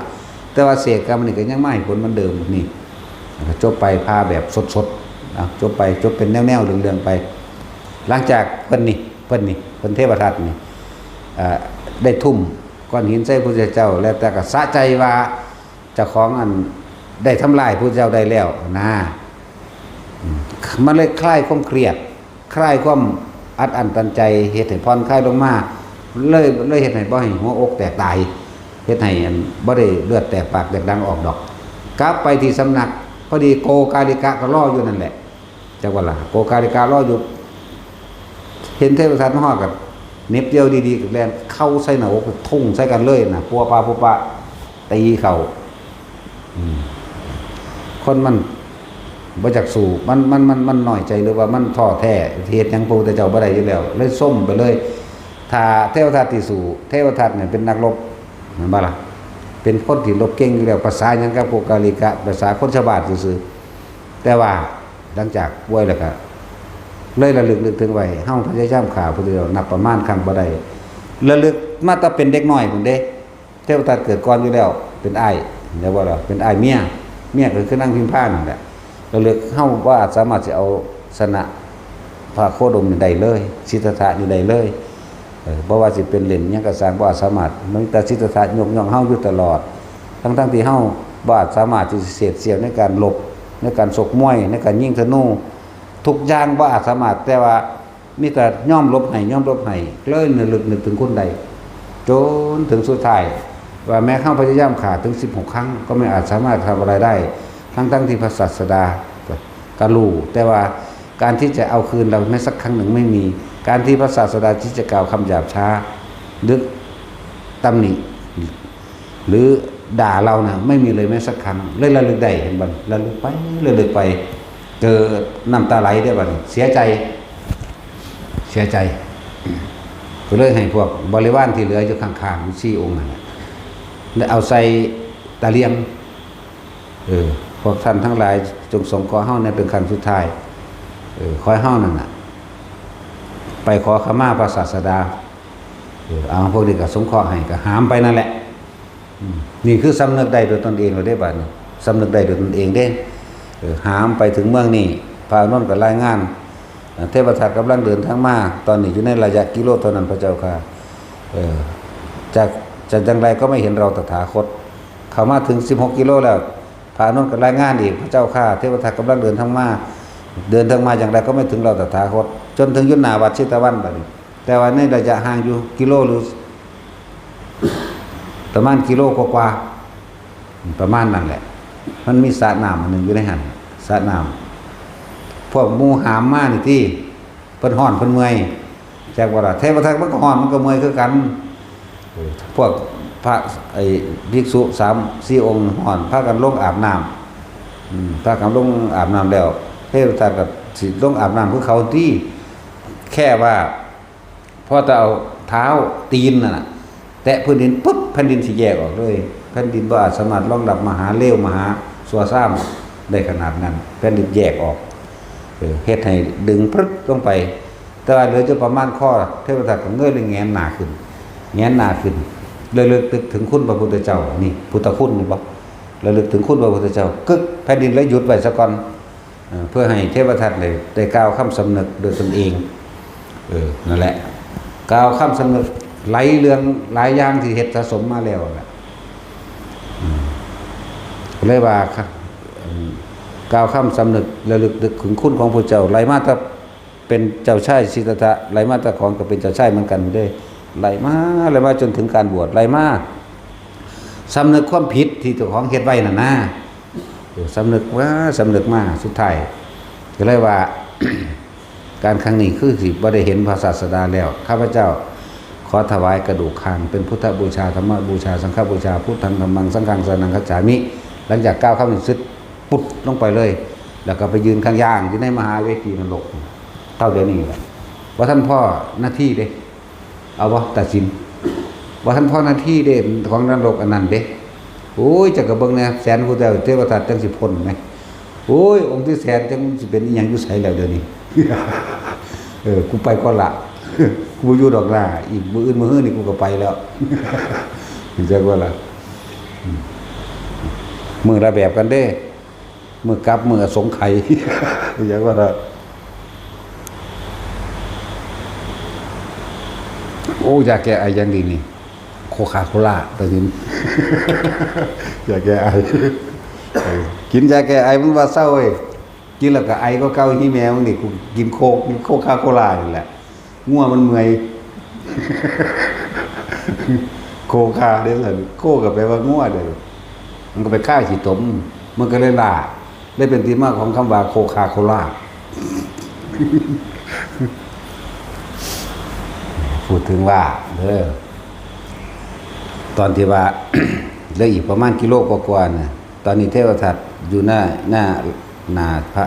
เชตวันแล้วพระเจ้าค่ะพระอานนท์รายงานนั่นแหละแม้กระนั้นก็ไม่เห็นเราตถาคตบ่พระเจ้าบอกเอกะนามจริงเด้อคำใดเป็นคำนั้นเด้อหนึ่งบ่มีสองเด้อแต่ว่าดีที่เทวทัตก็สำนึกได้ตนเองได้แม้นบ่ได้สำนึกโดยต่อหน้าพระพุทธเจ้าก็ตามแต่ว่าสำนึกด้วยใจด้วยความจริงใจด้วยความรู้สึกที่สำนึกผิดจริงๆนั่นแหละแต่กระดูกแผ่นดินสูบลงไปกัวกาลิกะก็ฮู้แล้วพอลงไปสู่ปฐุมนรกเนาะส่วนเทวทัตกับมหาเวกีนรกเพิ่นจะกล่าวถึงพระศาสดาเพิ่นลำพึงถ้าอาชาติศัตรูไม่ทำผิดโอกาสอาชาติศัตรูก็จะเข้าสำเร็จสู่พระอรหันต์ในชาตินี้น่าเสียดายที่อาชาติศัตรูได้ไปคบคนผ่านเสียก่อนนั่นแหละต่อมาเพิ่นก็เว้าเรื่องถ้าเทวทัตกลับใจได้มาขอขมาเราซึ่งยังไม่ทำถึงขนาดนั้นใดแม้เทวทัตก็สามารถเข้าสู่พระนิพพานได้ในชาตินี้จะว่าอะไรแม้กินจะมาในเวกาถ้าไม่กล่าวคำเช่นนั้นก็สามารถเข้าสู่นิพพานในชาตินี้มาคันธิยาก็เช่นกันเพิ่นไล่เพิ่นลำพึงเห็นบอกเพราะว่าทั้งบัดที่เว้ามานี่เคยบำเพ็ญสร้างบุญกุศลมารวมกันมั่งอกุศลก็เพราะว่าความอิจฉาริษยาเทวทัตกีมาในเวกาและมาคันธิยะต่างๆเพราะความอิจฉาริษยานี่เองคนทั้งหลายเหล่านี้จะคิดได้มาภายหลังส่วนมาคันธิยะคิดหยังบ่ได้จักบ่กินจะมาในเวกาก็คิดบ่ได้มาคันธิยะก็คิดบ่ได้ส่วนเทวทัตยังคิดได้โกกาลิกะก็คิดบ่ได้แต่อาชาติศัตรูก็คิดได้นี่แหละที่มาของคำว่าคนเราส่วนมากจะคิดได้เมื่อภายหลังก็ต่อเมื่อสิ่งนั้นได้สายไปแล้วกรรมได้ทำสำเร็จแล้วทั้งอกุศลกรรมนั่นแหละทำสำเร็จแล้วน่าเสียดายชาติที่เขาจะได้เกิดพ่อพระพุทธเจ้าเนาะแต่สมัยเท่าทุกคนน้อมน้ำธรรมน้อมใส่เจ้าของไหมคำสั่งสอนแสดงธรรมต่างๆน้อมเข้ามาใส่ชีวิตจริงประสบการณ์จริงในชีวิตเจ้าของจริงแล้วก็ฝึกหัดปฏิบัติตามเพิ่นน่ะบรรลุได้ทุกคนเด้แต่ว่ามันบ่น้อมมันอยากใหญ่มันอยากคุ้มไม่ว่าล่ะอยากใหญ่อยากคุ้มอยากเอาความเห็นเจ้าของออกมาแสดงเพราะต้องเข้าใจว่าเจ้าของทำถูกนั่นแหละเลยเฮ็ดให้เจ้าของผิดเองได้ว่านี่ไผก็บอกบ่ฟังความเลยนั่นแหละถึงบอกว่ากรรมทั้งหลายการกระทำทั้งหลายจะมีเหตุปัจจัยเพราะตัวเองเป็นคนสร้างเองสร้างเองดำเนินงานเองแต่ก็ต้องได้รับผลเองไม่มีใครสร้างให้ไม่มีใครสร้างให้ไม่มีใครรับแทนและก็ไม่มีใครแก้ให้ด้วยโดยแล้วทุกอย่างล้วนแต่ตัวทำเองจะว่าล่ะแต่พวกเข้าเดี๋ยวมีโอกาสแต่พวกเข้าก็ฝึกเอาตัวสอนง่ายๆนึงไหมแหละบ่มีผู้ใดทำร้ายตัวเราเองได้มากเท่ากับตัวเราเองเด้อบ่มีมึงมากเกิดเองมึงก็ทำร้ายตัวเองมึงก็ต้องบ่เกิดเองตัวเนาะแม่นบ่ล่ะบ่มีม่านอันใดสิมีฤทธิ์เท่ากับความคิดเจ้าของพร้อมเข้าใจบ่ล่ะนั่นแหละถ้ารู้เท่าทันความคิดหยุดคิดได้มันก็นิพพานตัวแม่นบ่สั่นล่ะนิพพานมันก็จะว่ายากก็เหมือนง่ายจะว่าง่ายก็เหมือนยากแต่ผู้เข้าถึงแล้วแม้อยากไปก็ไปเมื่อไม่อยากไปก็ไม่ต้องไปทุกคนเกิดเพราะความไม่รู้แต่บางคนเกิดเพราะรู้จักบ่ล่ะแหละนี่แหละจังว่าคิดเอาแต่ละคนน่ะจะมากระตายเบิดหลายอยู่นี่มันสิเก่งสิใหญ่ไปฮอดไสวะเห็นบ่หรือไผสิอยู่ตัดสินเจ้าอยู่จัก 20,000 ปีเด้อ เอาวะตั้งแต่เหลนเจ้าก็จักมันสิไปไสดอก นอนคลอแบบหิวแบบแห่งคลออยู่นะแต่ว่าบ่ตายแม่เอาดีๆเด้อพวกบ่มีอาหารกินจ้อยแห่งดุจดังเป็ดผิวหยาบกร้านเจ็บปวดแสบร้อนแต่ไม่ตายเพราะกรรมดึงเอาไว้ให้รับผลของกรรมเข้าใจบ่ล่ะอกุศลกรรมดึงไว้พวกนี้นั่นสั้นแหละจะเว้าเรื่องกรรมมันยาวอาจินไตย4อย่างพุทธวิสัยโพธิวิสัยว่าสามารถยังถึงได้อย่าไปคิดลำเพิ่นคนได้ฌานวิสัยสามารถแสดงนั่นนี่แปลกๆนั่นแหละโลกอจินไตยกำเนิดโลกต่างๆเรื่องของกรรม4อย่างอย่าไปคิดใส่เจ้าของโลดไปก็ดีแม่นบ่คิดเบิ่งการกระทำคำพูดเจ้าของมันออกจากไสออกจากใจออกจากความคิดออกจากความรู้สึก ออกจากความเข้าใจว่าของเก่งเก่งมาสีแม่มึงต้องมาเกิดเห็นอย่างเนาะจังสั้นแล้วเอาสัมปทาน